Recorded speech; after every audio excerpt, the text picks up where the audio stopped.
And I'll start by saying that Joan Eardley needs very little introduction in Scotland. Her paintings of Glasgow children in Townhead and the seascapes in the northeast in and around Cataline from the 1950s and 60s are some of the most well-loved and familiar 20th century Scottish works of art. Although Eardley's career was short, she died at the age of 42 in 1963. Her creative output was far more diverse than is often recognised. Still lives, nudes, domestic and interior scenes, heavy industry, manual labour and architecture are all part of a larger and less recognisable body of work. The research that Jenny and I have been doing over the last year or so has focused on the first decade of Eardley's artistic career in the 1940s, during which she was a student at Glasgow School of Art and later at Hospitalfield in Arbroath. She began a short-lived stint of teacher training at Jordan Hill College, undertook war work in a boat builder's yard near her home in Bearsden, spent time working in England and travelled widely in Italy and France as part of her travelling scholarship. She also travelled extensively in Scotland, painting wherever she went, and from the early 1940s onwards, she was a regular visitor to Arran, and the people and places of Arran became a recurrent feature of her work. Eardley's connection to Arran came about through her friendship with fellow Glasgow School of Art classmate Margot Sandeman, who lived near her in Bearsden. Sandeman's mother, Muriel Boyd, had also studied at Glasgow School of Art and was a dedicated needlework and embroidery artist who went on to teach the subject before marrying Archibald Sandeman, a chemist and self-taught watercolourist. Muriel Boyd's family had holidayed in Arran from at least 1914 onwards, and after her marriage to Archibald Sandeman, Arran became a regular destination for the Sandemans as well, who took an annual holiday to Skye every May and in Arran every August. The landscapes of Skye and Arran featured regularly in the work of Muriel Boyd and Archibald Sandeman, and they exhibited their works, watercolour for Archibald, applique panels, and drawing for Muriel, of Goat Fell, Corrie and Sannox in galleries in Glasgow, Liverpool and London in the 1930s. They were members of art clubs and societies in Scotland, and many of their artist friends and associates had Arran connections, most likely through Jessie M. King and E.A. Taylor, who ran a summer school in High Corrie in the 1920s and 30s, and I think we'll hear more about that later in today's session. In 1942, after becoming friends with Margot Sandeman at Glasgow School of Art, where they both studied painting under Hugh Adam Crawford, Joan Eardley was invited to join the Sandemans on their family holiday to Corrie. Throughout the 1940s, Eardley and Sandeman returned regularly to Arran to paint, and for a number of years, they returned for a longer period each summer and rented a small building, which we'll hear again more about, known as the Tabernacle, from Mrs. Kelso, who had a large house in the same grounds. The Tabernacle was at the rear of the garden and apparently surrounded at that time by sheep. It was a tiny two-storey building with a square ground floor living room and a second room directly above it, tucked under the roof and accessible via a ladder and trapdoor in the living room ceiling. Jeannie Kelso, an elderly relative of the landlady, lived in another small house called Hillcroft, just yards away from this building, the Tabernacle. Jeannie became friends with the two young artists, and she became the model for many of Eardley's drawings and paintings of this period. She's the model, for instance, for Old Woman by the Fire, which was exhibited at the RSA in 1950 and again in 1964 as part of Eardley's memorial exhibition. The charcoal and ink drawing was also the only image to be reproduced in the accompanying exhibition catalogue, and it was used also to illustrate a feature on Eardley's work in the Scottish Art Review in 1957. The watercolour you can see here, which is held at the National Galleries of Scotland, is clearly of the same subject.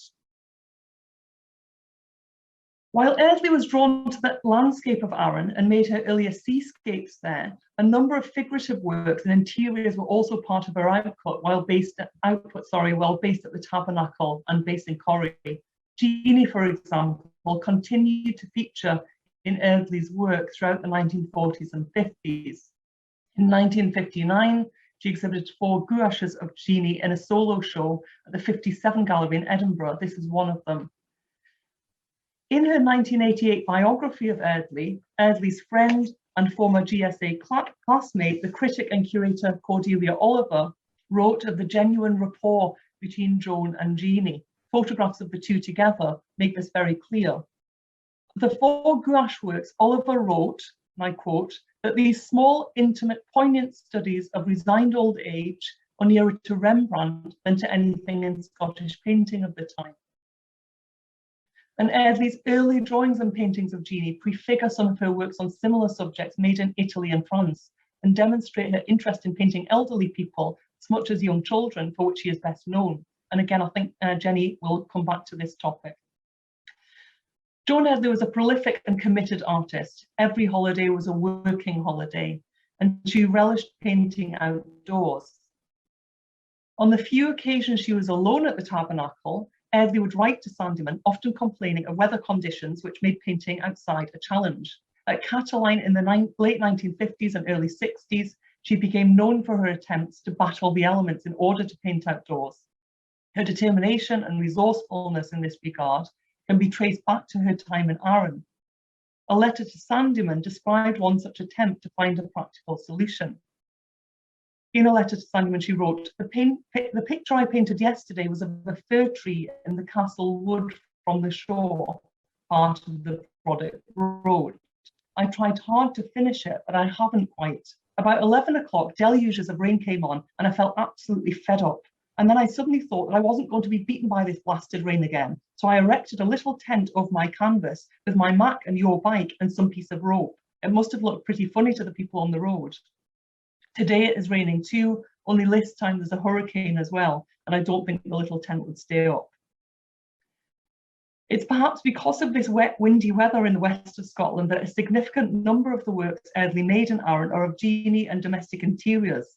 If the weather was as bad as she claimed in her letters to Sandeman, one letter describes it as ghastly, ghastly weather, perhaps it's no accident that many of her Arran drawings and paintings feature fireplaces, stoves, ranges, and teapots, subjects which would go on to reappear in her Glasgow works of the 1950s. When they could work outside, Eardley and Sandeman, like Sandeman's mother Muriel Boyd, were more interested in the sea and the shore than in views of Goat Fell, which dominate so many paintings of Arran, including those by Archibald Sandeman. Margot Sandeman loved painting sheep and the trees and shrubs along the shoreline at Corrie. And Eardley was also drawn to the trees and plants of Arran and wrote vivid descriptions of them in her letters, describing the changing colour of the oak trees and bracken as the most tremendous colours I have ever seen. This painting by Margot Sandeman shows the two artists together in Arran in 1960. Of the works made in and of Arran, the pen and ink drawing Cottages High North Corrie is a clear precursor to Eardley's later paintings of fishing cottages in Cataline, such as the brilliant late work Cataline in Winter, this one, where the moonlit row of button bend dwellings seem to cling to an impossible gradient. I'll just flick back to kind of compare them. Both the composition and subject matter are remarkably similar, ramshackle coastal cottages which seem to tip into one another as the incline descends. Another ink drawing, Corrie, from around 1947, was sold in an exhibition held for the Earl Haig Fund, while a painting that you can see here, the shore, Corrie, Arran, was composed of broad gestural blocks of colour and line and moves towards the semi-abstract works much more commonly associated with the Cataline landscapes of the 60s, such as Winter Sea from 1958.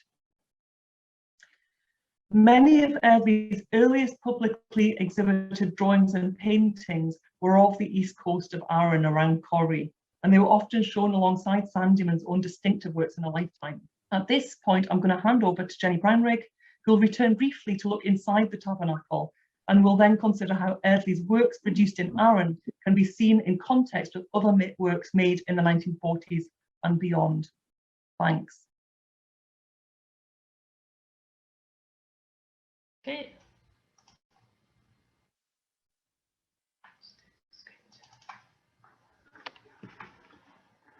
Thank you, Susannah. An early work by Sandeman, Tabernacle Chair, firmly places this wicker chair inside the cottage, and in doing so anchors a small related series of Eardley's works to Arran.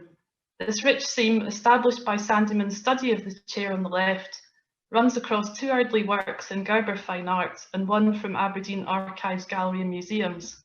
Here we see the same wicker chair in Women in the High-Backed Wicker Chair by Joan Eardley in 1949 on the right. The gloom of the burnt sienna wooden panelling that Sandeman's chair emerges from can be seen, but as much more of a suggestion of colour and backdrop in Eardley's work. The location of the chair inside the tabernacle is anchored by the title of this Eardley painting, Fireside Chair, that we see on the left, near a source of warmth. This in turn shows why the grey cat, which we can just make out in Eardley's study of the chair, as well as Sandeman's chair, has taken ownership. The charcoal study on the right, Jeannie, Women and Cat, is also likely Jeannie Kelso. It's intriguing to note that Eardley's fascination of returning to the same site to paint and draw it in different moods, such as the later Catterline Winter Sea series, can also be applied in her returning to make particular portraits of people time and time again. Here we have the first example in Jeannie Kelso, who Eardley's drawn to over the years in her Arran visits. Kelso is one of Eardley's early anchors in place. Later people or anchors in place that Eardley will return to drawing and painting include the Thompson children in Glasgow and Angus Neil, albeit to a lesser extent, in works such as Reading at Supper, The Table and Sleeping Nude. In order to place Eardley's work from Arran in a wider context, it's helpful to return to consider her biographical timeline, taken from a chronology that is well established in all the key Eardley texts. Here we can see that the beginnings of her visits to Arran overlap with the final year of her study at Glasgow School of Art, and we also see Arran forming a sequence, which she moves to do her postgraduate summer school in Hospitalfield, and then her travelling scholarship to Italy and France. Whilst the timeline shows an intense period of visits, 1942 to 46, later gouaches of Jeannie that Susannah mentioned would suggest visits were up to at least 1958. I think it's a misnomer to say that Catterline is the point where Eardley's interest in landscape begins, as her timeline shows with key works such as The Shore, 1943 to 7 in Arran, or The Beanpickers, Lincoln in 1946 depicting farm labour, or her studies of fishing nets and boats in Arbroath, or the farmhouses, oxen and rural scenes from Italy. These may be the precursors, but in fact are strong evidence of a sustained interest in rural and landscape. After all, she was born at Baling Hill Farm in Warnham, Sussex. Susannah has spoken about Eardley's Old Women by the Fire. Fiona Pearson refers to Eardley often drawing the redoubtable Mrs. Kelso and her relative Jeannie by the open range. Again, reading across archives and collections that we see here from National Galleries of Scotland and the Fitzwilliam Museum in Cambridge Uni, we can begin to form a series with the further 2 studies, Old Women by the Fire and the Study of Old Women by the Fire. Whilst the Old Women in 2 of these studies hold the same teacup and pose, it's the flowered tile within the range. You can just see it up to the right of the 3rd drawing that identifies this as the same place and model. Again, like the cat in the fireplace chair, we see Jeannie Kelso warming her feet at the range. It's clear as a theme that Eardley was drawn to the elderly. Here we see 2 studies from Eardley's time in Italy from inside the church at San Marco. When travelling alone, does the familiarity of a pose act as a reminder to Eardley of Arran? In the way that Jeannie Kelso puts her feet up on the hearth of the range to warm them, this woman rests her feet on the ledge of the pew in front. The importance of viewing Eardley's work in however small a sequence is that we can gain more insight into her drawing processes. The latter we see is a far quicker sketch, whereas the former one is far more detailed of the 2, and is spending a bit more time in trying to capture a rage more effectively through broadening the bulk of the coat, the slight curvature of the spine, and almost imperceptible lowering of the head onto the shoulders. A further theme we can extrapolate by viewing Eardley's Arran work in context is her interest in the domestic and women's work or craft. Here we see women knitting. The Scottish Gallery's Restless Talent exhibition catalogue identifies this as a portrait of Jeannie Kelso. I'd hazard a guess, however, that this may be the redoubtable Mrs. Kelso by her stare at the viewer and taller build. The heavily detailed floral coverall is beautifully depicted to show detail in pattern, but also cleverly render the mass of the body behind it. Eardley's ability to include pattern, such as here are the tiles of the range in the earlier studies, we can link through the dexterity of this to the later riot of colour and patterns of children's dresses in the Townhead works. Her ability to capture the naturally posed figure who bends in concentration, as we see in City Art Centre's Old Women's Sewing, potentially another Arran work, and here on the right, an old Italian women's sewing with a confidently worked headscarf leads to the lighter, sketchier tones of the lines of the torso, shows how in command Eardley was in denoting mass, weight and shape of body through line. A final visual comparison of two Eardley Arran works explores her ability to bring a sense of strangeness, I think, through composition or closely cropping the image. I refer, for example, to the later chalk on paperwork, Patton and Thompson, with a cropping of the composition of the sisters who try to remain in the frame barely contains their childish energy. Here I draw your attention to the two foregrounds, the seemingly blocked off harbour in Old Port, Corrie, and on the right, male figure lying down, verso of Corrie Arran. The second work's a really unusual work where the figure in the foreground is almost hidden, or part of the landscape. The pink of his skin is carried over the foreshore. The line of the boat ropes cutting across the shore we see echoed in the simple horizontal line of the shirt. This pink appears as part of an Arran palette, carried through the wash on the foreshore we see on the left. To conclude, for our paper, Susannah has located Eardley in Arran with Margot Sandyman and her parents. We've both identified early tropes in Eardley's work that continue through to her better known later works, and have shown the significance of Arran to Eardley's development through the places and people she depicted.